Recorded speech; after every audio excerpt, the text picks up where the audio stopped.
મીઠી મધુરી વાત 38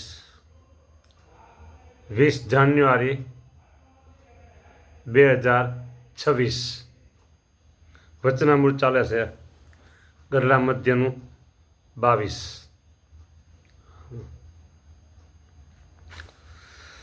અમદાવાદમાં નરનારાયણ દેવની પ્રતિષ્ઠા કરી મહારાજે। હજારો માણસનો મેળો ભરાનો હતો। પ્રતિષ્ઠા થઈ રહી અમદાવાદમાં। પછી બ્રાહ્મણોને જમાડ્યા, 84 કરી અને પછી મારે ત્યાંથી ચાલી નીકળ્યા।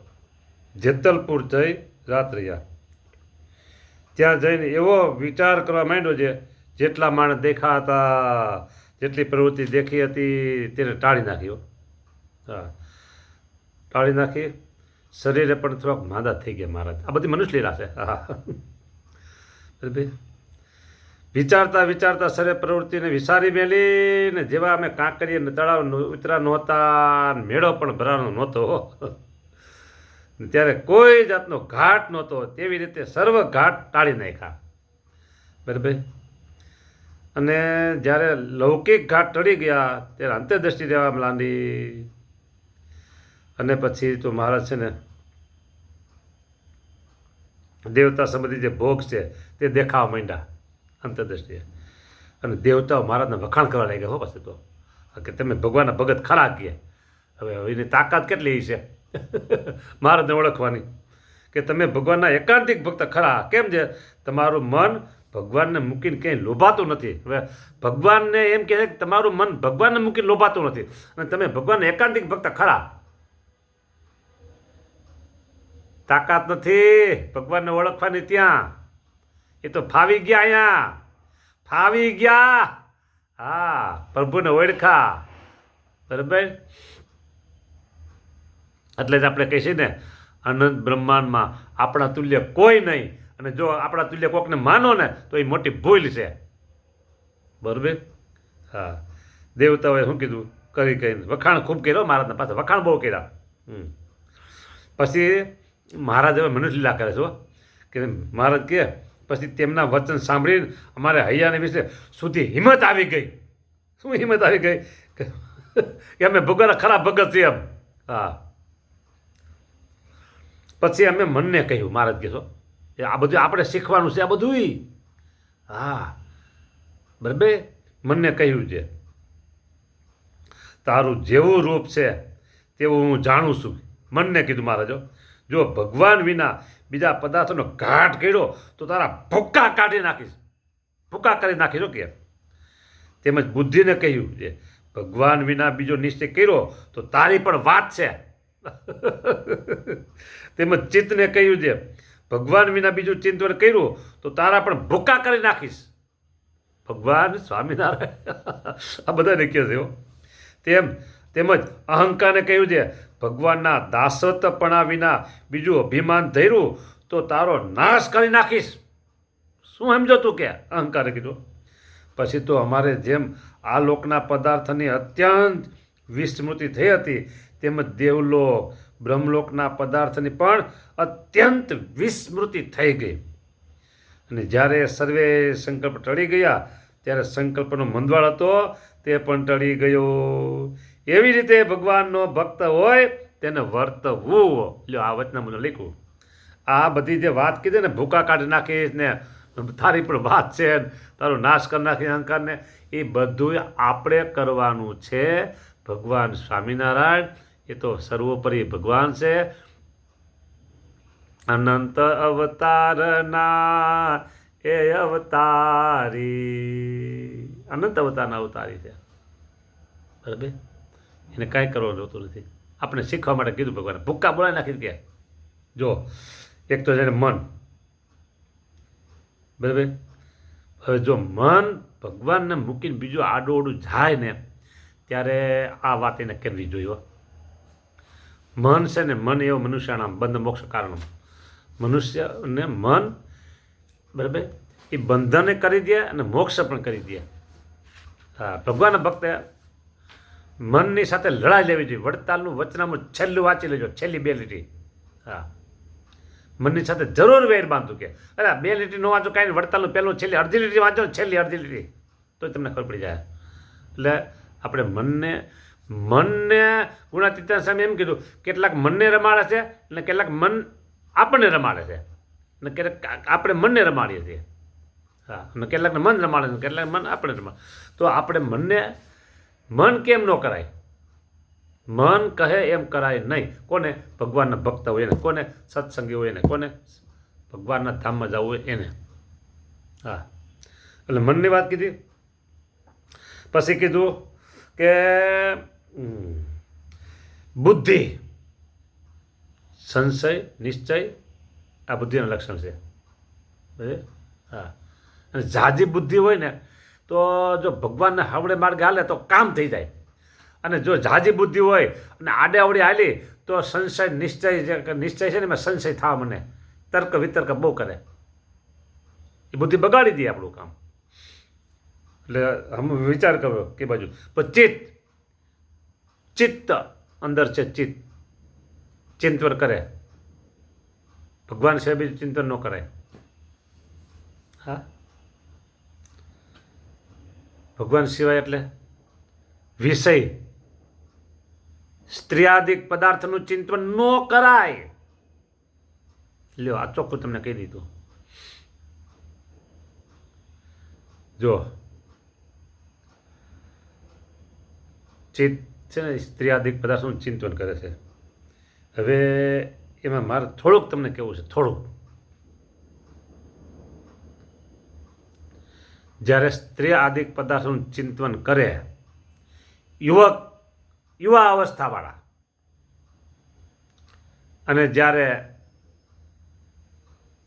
ન કરવાના ઘાટ ઘડી નાખે, ન કરવાનું હોય એ થઈ જાય, ત્યારે એની જે ઉર્જા શક્તિ છે ને ઘણી વેડફાઈ જાય છે. ઉર્જા શક્તિ એટલે સ્ત્રી આદિકના ઘાટ ન કરાય. મેં એકદમ માર્મિક વચનમાં કીધું છે, શોર્ટમાં કીધું છે.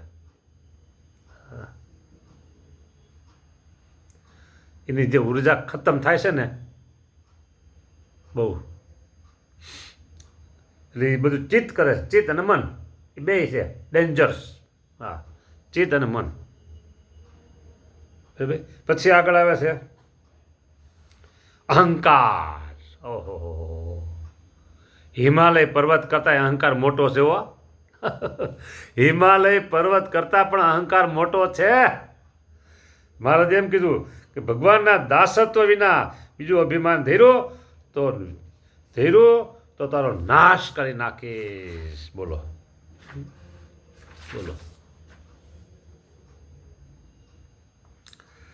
અહંકાર, હું તો ભગવાનનો દાસ છું, હું સેવક છું, દાસ છું. સેવક અને દાસ ભાવ એક કામ કાઢી જાય. જીતી ગયો જગત, આ ભાવ આવ્યો એટલે. હા, જગત જીતી ગયું. પછી મહારાજને મંદવાળ હતો એ ચડી ગયો. આ બધી મનુષ્ય લીલા બધી કરે છે બાપા આપણા. મંદવાળીને શું આવે બધું, બરાબર. એમ શ્રીજી મહારાજે પોતાનું વૃત્તાંત ભક્તજનના કલ્યાણને અર્થે કહ્યું ને પોતે તો સાક્ષાત શ્રી કૃષ્ણ પુરુષોત્તમ નારાયણ છે.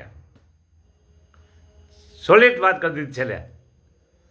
શ્રી કૃષ્ણ પુરુષોત્તમ નારાયણ છે. હવે અહીંયા જે શ્રી કૃષ્ણ છે ને એ ભગવાન સ્વામિનારાયણનું નામ છે. ગોલોકવાસી શ્રી કૃષ્ણ નામ અહીંયા નથી, આ એ નથી. હા, ગોકુળ મથુરામાં પેકતા નંદરાજાને ઘેરે લીલાઓ કરી એ શ્રી કૃષ્ણ ગોલોકાધિપતિ. અને આ જે શ્રી કૃષ્ણ પુરુષોત્તમ કહેતા ને એ સ્વામિનારાયણ પોતે. કારણ કે એનું નામ પણ માર્કંડેય ઋષિએ કૃષ્ણ પાડેલું છે.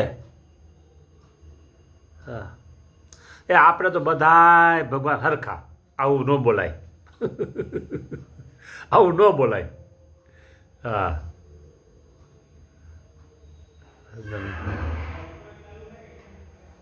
તો આવી બધી અહંકારની વાત કીધી. અને મારે અહંકાર એટલે ઈગો બહુ ડેન્જર છે, બહુ ડેન્જર છે.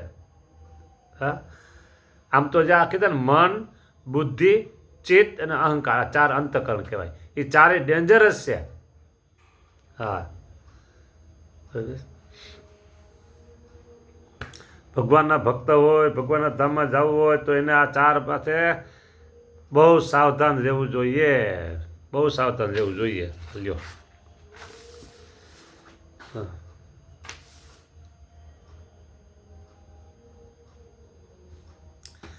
પછી વાત આવે છે કાલની કથામાં, એ અત્યારે નથી લેવી.